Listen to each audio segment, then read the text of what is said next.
मंडळी, आज आपण फक्त 2 डाळीचा वापर करून घरच्यांसाठी पोटभर आणि तेवढाच पौष्टिक असा नाश्ता बघणार आहोत. हे मस्त असे आपण डोसे केलेले आहेत. करायला खूप सोपे, तेवढेच पौष्टिक आणि तेवढेच चविष्ट आहेत. चला मग रेसिपीला सुरुवात करूयात. नमस्कार मंडळी, ऋतुराधा रेसिपीजमध्ये तुमचे मनपूर्वक स्वागत आहे. आता साहित्यामध्ये बघा, मी 1 वाटी उडीद डाळ घेतली आणि 1 वाटी अख्खे मूग घेतलेले आहेत. तसेच एक अर्धा चमचा मेथी दाणे घेतलेले आहेत. आता आपण हे जे अख्खे हिरवे सालासकट मूग वापरतो आहे ना, त्याच्यामुळे डोसा एकदम पौष्टिक होणार आहे. आता हे 1 वाटी मूग, 1 वाटी उडीद डाळ आणि त्यातच मेथी दाणे घातलेत. स्वच्छ 2 ते 3 वेळा धुवून घ्यायचे आणि एक 7 ते 8 तासाकरता भिजवत ठेवायचे. 2 ते 3 वेळा डाळी स्वच्छ धुवून घेतल्या आणि व्यवस्थित ह्याच्यात पाणी घालून एक 7 ते 8 तासाकरता आपण हे भिजवत ठेवलेले आहेत. हे बघा, 7 ते 8 तास झाले, आपले मूग आणि उडीद व्यवस्थित भिजलेत. आता आपण हे मिक्सरमधनं बारीक करून घेऊया.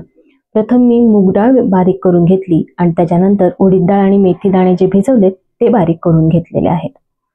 एकदम बारीक अशी ह्याची आपल्याला पेस्ट करायची आहे. हे बघा, एकदम बारीक अशी आपण पेस्ट केलेली आहे. आता तयार झालेलं बॅटर हाताने असं व्यवस्थित फेटून घ्यायचे. 5 मिनिटाकरता आपल्याला हे बॅटर फेटून घ्यायचे.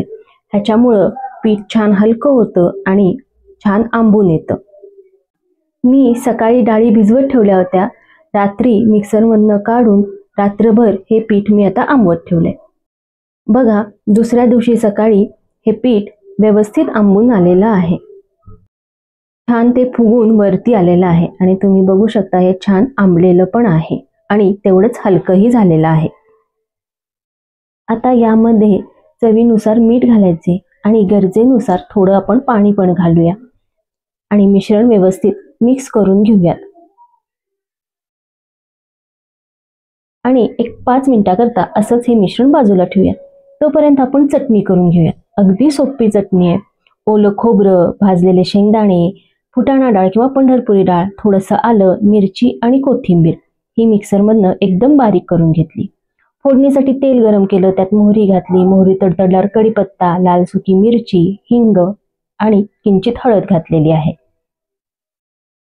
आणि आता ही मस्त खमंग फोडणी आपण चटणीला देऊया. छान खमंग अशी आपली ही चटणी तयार होते.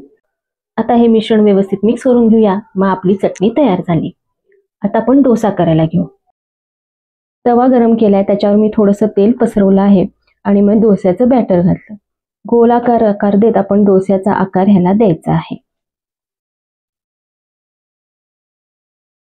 वरून तेल, तूप किंवा बटर लावून तुम्ही हा डोसा भाजून घ्या. डोस्याची एक बाजू भाजून झाली की हा आपला डोसा तयार आहे. बघा, छान लालसर असा हा डोसा आपला भाजून झालेला आहे आणि हा आपला गरम गरम डोसा चटणी बरोबर खायला तयार आहे. आपण अजून एक डोसा करून बघूया. तव्यावर तेल पसरून घ्यायचं, त्याच्यानंतर डोस्याचं बॅटर पसरवून घ्यायचं. यावेळी गॅस बारीक करायचा. कायम डोसा पसरवताना गॅस बारीक करायचा आणि मग नंतर तो मोठा करायचा, म्हणजे डोसा व्यवस्थित भाजला जातो आणि व्यवस्थित पसरला जातो. आता वरून तेल किंवा तूप किंवा बटर लावून आपण हा डोसा भाजून घेऊया. एक साईड छान भाजून झाली की हा आपला डोसा खायला तयार आहे. चटणी, सांबार आणि हा मस्त असा पौष्टिक गरम गरम डोसा खायला खूप छान लागतात. आणि हो, हे सांबार मी प्रीमिक्स वापरून केलेलं आहे बरं का. त्याची जर रेसिपी बघितली नसेल तर नक्की बघा, मी शेअर करतच आहे. मग मंडळी, कशी वाटली रेसिपी? आवडली असेल तर लाईक आणि कमेंट नक्की करा. आणि मंडळी, असे मस्त मस्त खाण्यासाठी स्वस्थ राहा आणि स्वस्थ राहण्यासाठी असेच मस्त मस्त खात राहा. त्यासाठी आमचे चॅनल सबस्क्राईब करा, कारण अशा मस्त मस्त पौष्टिक रेसिपींबरोबर जुन्या पारंपरिक रेसिपी सोप्या पद्धतीने कशा करायच्या हे आम्ही आमच्या चॅनलवर नेहमीच दाखवत असतो.